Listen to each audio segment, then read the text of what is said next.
Hello, everyone. Dr. Mad here. Let's get mad about an inspector calls. So we're reading through Act 1 and listening,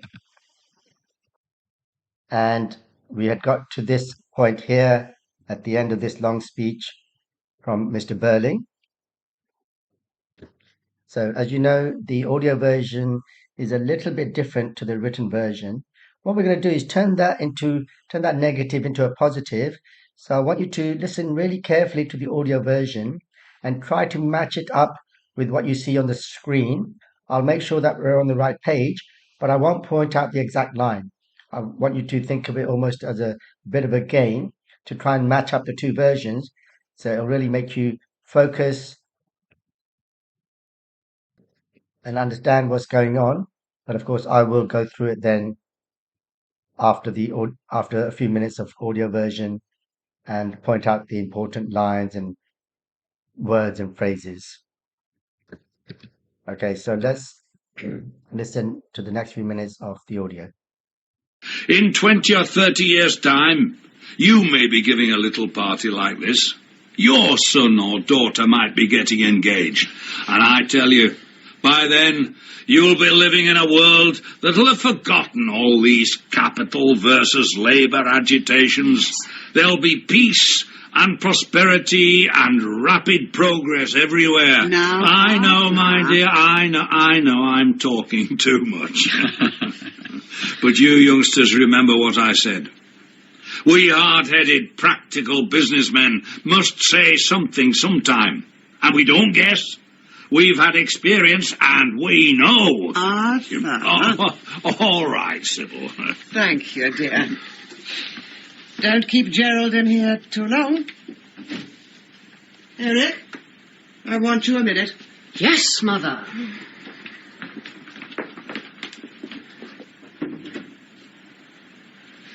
Cigar? No thanks. I can't really enjoy them. Oh, you don't know what you're missing. Oh, help yourself to port. Oh, thank you.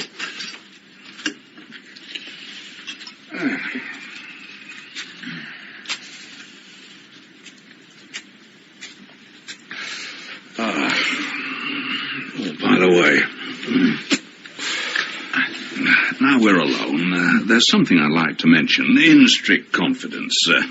I have an idea your mother feels you might have done better for yourself socially.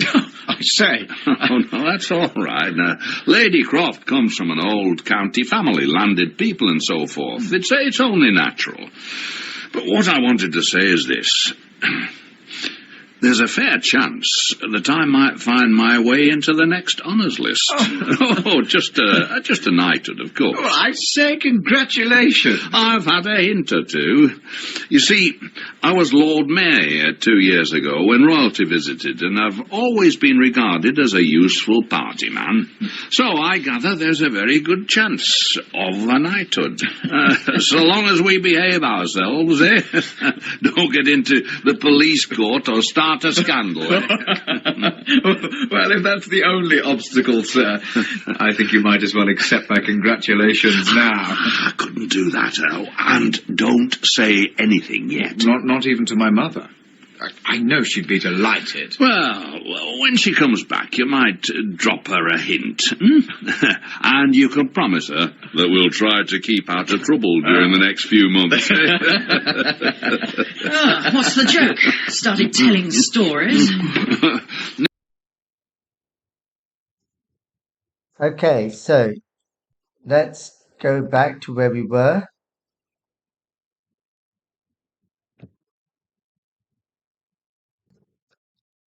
So he's finished this speech, and we're on this slide now.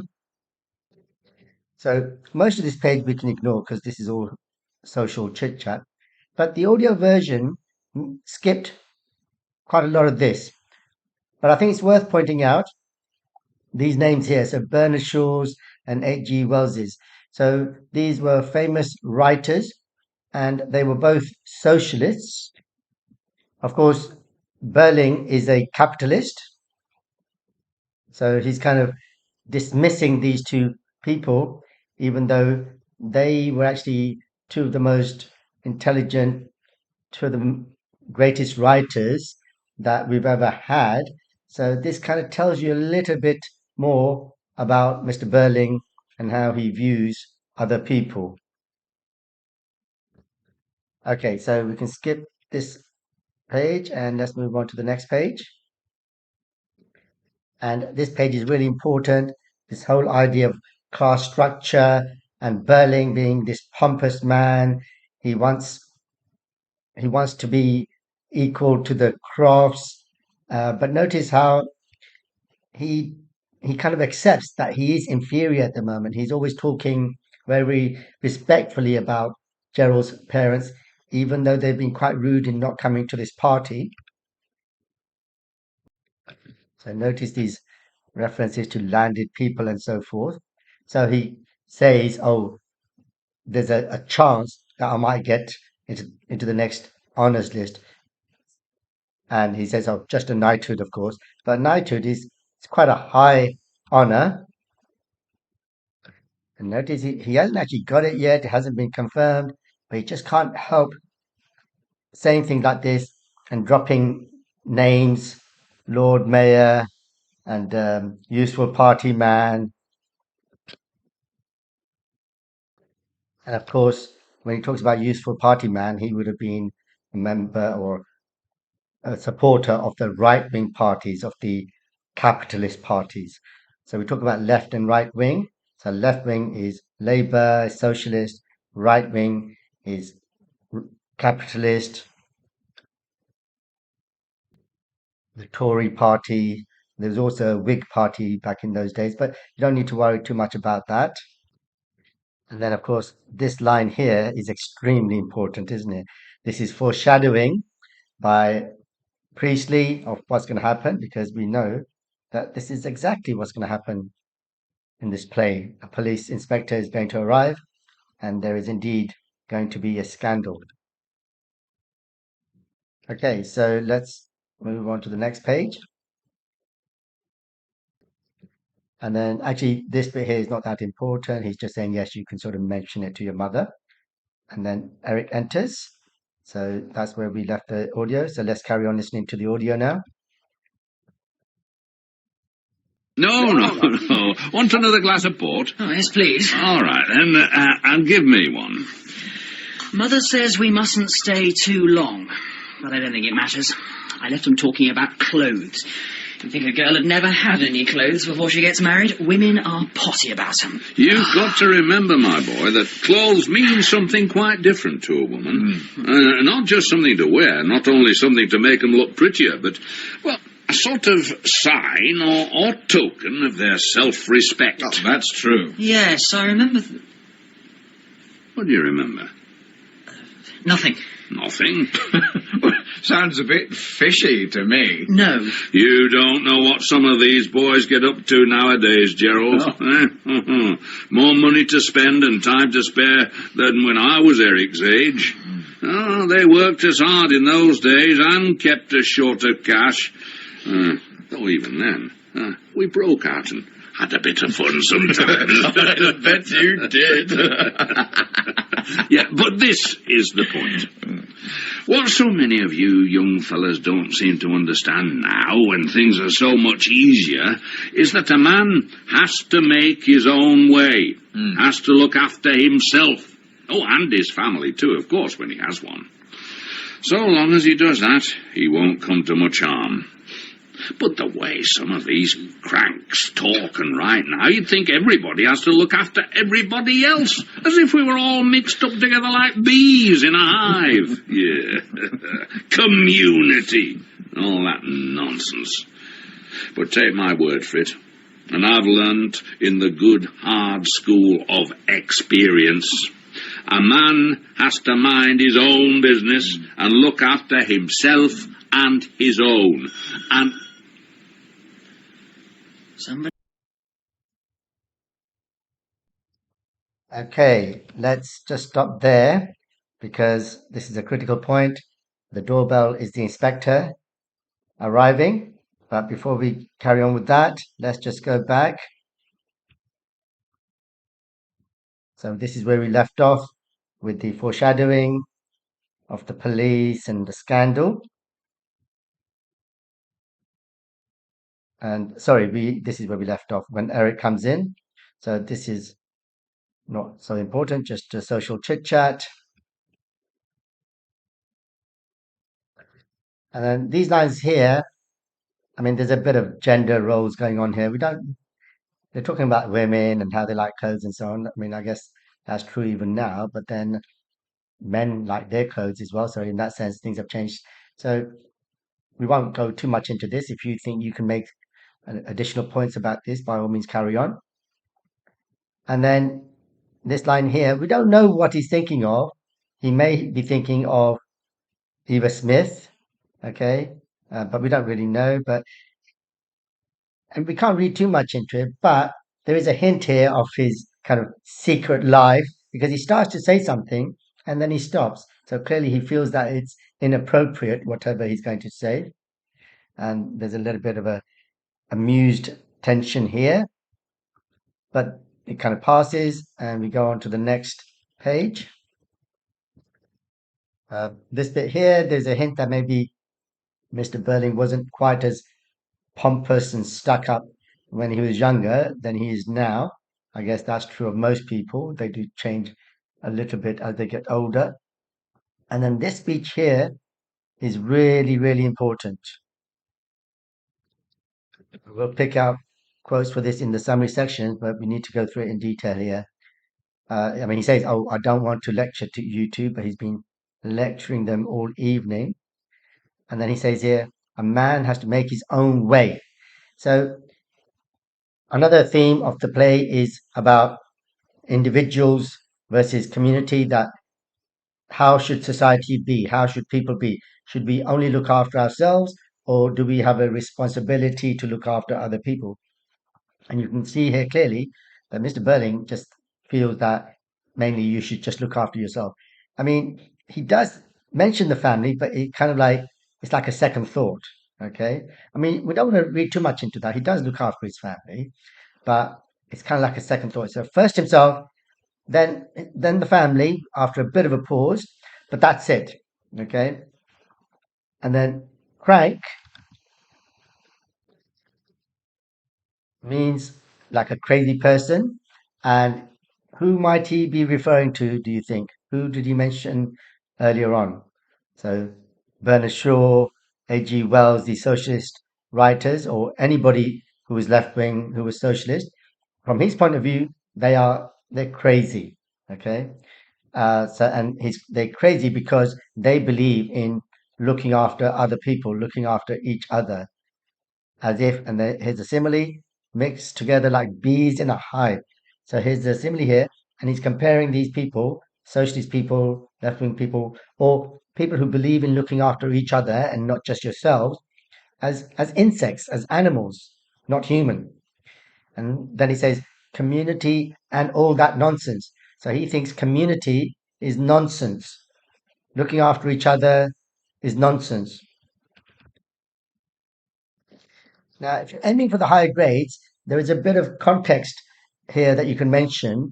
So we had a prime minister called Mrs. Thatcher, Margaret Thatcher, in the 1980s. And she was a great prime minister in many ways, in the sense that she ruled for a long time. She was prime minister for a long, long time. And she did change the country. Now, obviously, people have different views on whether that she changed the country in a good or bad way, and I'm not going to say which way. I'm just going to give you the facts. But one thing she did say was that there is no such thing as society. She said there are only individuals and their families. Okay, so can you see very similar point of view to this one here? And she had implied that caring about people didn't amount to very much. In fact, I will read you an interview. So Margaret Thatcher says, "Please, if people just drool and drivel they care, I turn round and say, right, I also look to see what you actually do."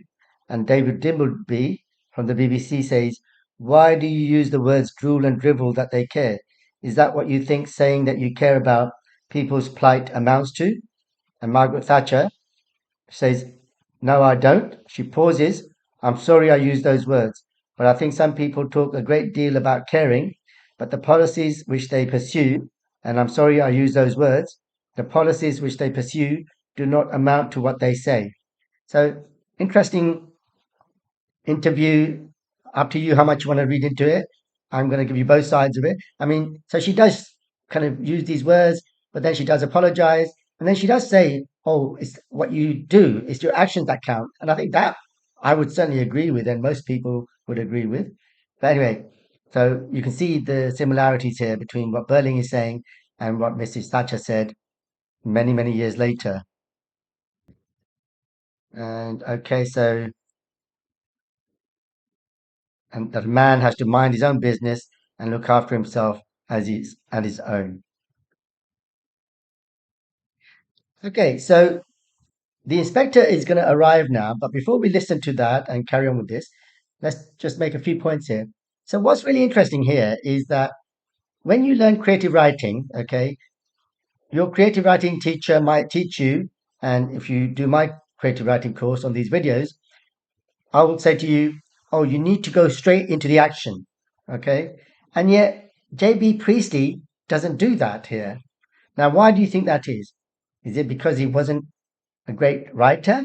No, he was a great writer, a great playwright. He knew exactly what he was doing. So pause the video and think about it. Why does he have this long build up of this family having dinner? Why doesn't he start straight away with the inspector arriving? So pause the video because I'm going to tell you my view on this in 3 seconds. So 3, 2, 1. And the point is that Priestley is building up this picture of a family who are self-satisfied. They mix with royalty and the Lord Mayor and everything, and they're going to get honors. They're going to become. They're going to get knighthoods and all that. Okay, so by building that picture first, when the inspector arrives and we suddenly realize that this family is not what it looks like, the effect is much more shocking. If Priestley had gone straight in with the inspector and we'd found out about this family straight away, the effect would not have been as strong. Okay, so that's an advanced point you can make about structure, why Priestley organizes his material this way, why he starts his story, his play in this manner. Okay, so let's now listen to a bit more of the play. Somebody at the front door. Edna will answer it. Have another glass of port, Gerald. Then we'll join the ladies. That'll stop me giving good advice. Yes, you piled it on a bit tonight, Father. Special occasion. I'm feeling contented. I wanted you to have the benefit of my experience. Please, sir, an inspector's called to see you. An inspector? What kind of inspector? A police inspector. He says his name's Gould. Gould? Oh, I don't know him. He says it's important, sir. All right, well, show him in then. Yes, sir. I'm still on the bench. It may be something about a warrant. Oh, sure to be. Unless Eric's been up to something. And that would be awkward, wouldn't it? Oh, very. Here, what do you mean? Only something we were talking about when you were out. A joke, really. Well, I don't think it's very funny. What's the matter with you? Nothing. Inspector Gould. Mr. Burling? Yes. All right, Edna. Yes, sir. You're new, aren't you, Inspector? Yes, sir. Recently transferred. I was an alderman for years, and Lord Mayor 2 years ago, and I'm still on the bench. So I know the Brumley police officers pretty well. I thought I'd never seen you before. Well, what can I do for you? I'd like some information, if you don't mind. 2 hours ago, a young woman died in the infirmary. She was taken there this afternoon because she'd swallowed a lot of strong disinfectant. Burnt her inside out. My God. Yes. She was in great agony. They did everything they could for her at the infirmary, but she died. Suicide, of course. Horrible business. But I don't understand why you should come here, Inspector. I've been round to the room she had, and she'd left a letter there. and a sort of diary. Okay, so let's stop there and let's just go back to where we were.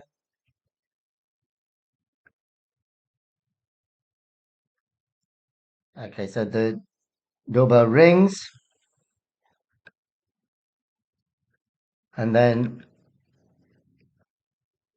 this page we don't need to worry too much, except just a reminder that ghoul sounds like the other spelling, so Ghoul, which means ghost. So later on, there's a hint that the inspector is not a real person, is supernatural. We don't need to worry too much about that at this stage. Okay. And then here we can kind of skip most of this, but notice this thing about Eric and these hints of people having secret lives. So we can skip this page here. So these stage directions are important. So remember, Priestley gives very detailed and extensive stage directions. So you might want to pause the video and just read through this carefully. Need not be a big man, but an impression of massiveness, solidity, and purposefulness in his 50s. And speaks carefully and weightily. Disconcerting means it kind of confuses you, puts you off. And then this is just small talk, so we don't need to worry too much about that.